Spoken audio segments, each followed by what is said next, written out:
Last night, the Grizzlies lost to the Lakers in embarrassing fashion, but it wasn't the most embarrassing part of the game, I feel, for the Grizzlies.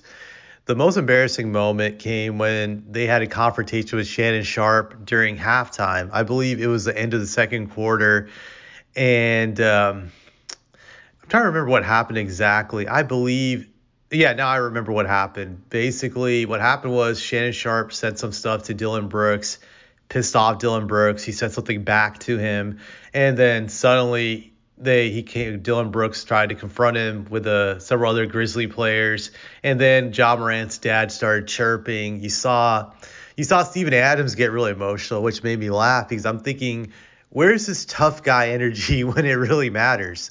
Where is this when Draymond is kicking you in the nuts and making you his bitch on a regular basis? That's what I want to see you prove to me that you're a tough guy. And until you do that, until you stand up to Draymond and even Kevin Looney, who's punked you a few times with dirty plays, that tough guy act is not legit in my eyes. You actually need to prove it. I remember back in the day, now I sound like an old guy. I'm nearly 40, but back in the day, I remember guys who were tough like Oakley, Kevin Willis. They didn't back down to anybody. They actually fought all comers. You never saw them back down, so you could say that they were legit tough guys. And I just feel Steven Adams is a fake tough guy because he doesn't show it when certain guys punk him like Draymond Green and Kevon Looney. So I really thought he looked silly confronting Shannon Sharpe. To me, it was really dumb. Like, I don't get the emotions coming out of Steven Adams, why he was so emotional about what Shannon Sharpe said. If what Shannon Sharpe is saying is the truth, I didn't think it was really that bad what he said. So I don't even think it was bad at all, if I'm being honest with you. It's just normal trash talk, normal heckling. Just it wasn't a big deal. I just think today NBA players are just very sensitive about any criticism on their game or any slight from a fan. It doesn't even have to be a curse word or anything derogatory. You could just say like, "Hey, you can't shoot," and depending on how that player feels during that night, he can get you tossed out of the game, and he can make it look like it's a big deal when it wasn't, just by getting emotional. These guys are like women on periods. I swear, the way they get emotional over just even the slightest criticisms, the slightest insults. But I do want to read you the quote what Shannon Sharpe said about the whole entire thing. He said they didn't want the smoke. They do all that talking and jockeying, and I ain't about that jockeying. It started with Dylan Brooks. I said he was too small to guard LeBron. He said, F me. I said, F you back. He started to come at me, and I said, you don't want these problems. And then Ja came out of nowhere talking. He definitely didn't want these problems. And then the dad came, and he obviously didn't want no problems. But I wanted anything they had. Don't let these fools fool you now.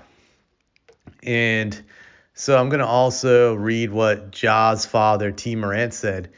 Shannon didn't do anything. Hey, he was doing like we did in South Carolina. We talk our shit. South Carolina stand up.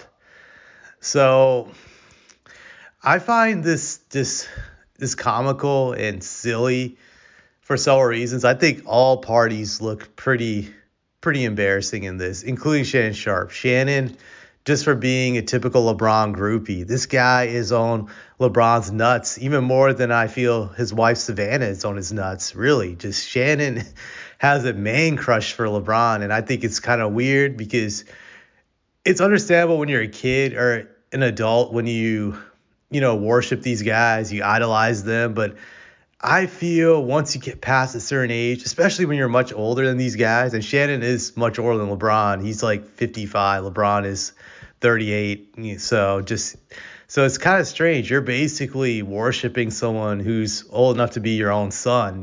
Just to me, it is ridiculous how these guys have man crushes. These really grown men who are like middle age. I think it's very silly. So it doesn't help Shannon in that regard. He definitely is going to be labeled a LeBron James groupie. Well, not a LeBron James groupie, just a hardcore LeBron James dick rider, if we're being honest, after this incident. And he just looks embarrassing for a man his age to still be obsessed with heckling guys. That does seem pretty childish and immature, but Shannon is not really a mature guy. Just he has a lot of immaturity, I believe. Just he is childish. We see it all the time on that show with Skip, who I also feel is childish at times too. So I'm equal opportunity with this, but he just looks silly. Like I don't really see the point of doing these things when you're that old. Just to me, that seems cheesy and childish. And the Grizzlies also look silly and stupid just for the way they overreacted with him. Just if he's saying what he's saying is the truth, that he just said that Dylan Brooks was too little to guard LeBron and they got emotional over this, they overreacted, then it just shows you again how these current NBA players are just so damn coddled. I remember as a kid going to Hornet games and even into my young adulthood years, just watching some of these Hornet games and during the playoffs and just seeing, the type of fans that came to these games, and they said a lot of nasty things. They said things I feel that would make this current generation of NBA players cry. I just don't get this sensitivity. Well, then again, I can understand why they're so sensitive because they've been coddled, they've been spoiled more so than any other previous generation in the sense that they were shielded away from just the negative side of the game. They never had to deal with harsh criticism. They were always protected due to their environment that was created, well, whether it's AAU or their high school environment. I felt that these guys have been super shielded from any type of criticism. So now when they hear the slightest ounce of criticism, they can't handle it in the proper way. And they don't understand that this is part of the job. I know some people are like, hey, these guys shouldn't be heckled and they should be allowed to play basketball. But as weird as it sounds, it's still a job. Doesn't matter what job you do. You could actually love your job, but you might hate certain parts of your job. But that's the reason why you're getting paid. These guys are getting paid to perform under hostile environments, I believe. That which is like when you play on a road, it should be hostile. That's the way it goes. Hence the term home court advantage. You deal with it as a pro. That's just part of the job. And I have no sympathy or empathy of what these guys have to go through when it comes to fans taunting them, talking trash to them. I just don't care. I do believe there's a certain line you don't cross as a fan when it comes to saying racial slurs and threatening their family. I definitely agree that's wrong. But outside of that, just I think everything is fair game and you just got to deal with it. That's just the way it goes. But unfortunately, these guys are not wired to be this way, and it just takes away from the game. It just really shows that they're coddled, and the NBA is more like reality TV than it is about being a professional sports league, if we're being honest here. So that's all I have to say about this.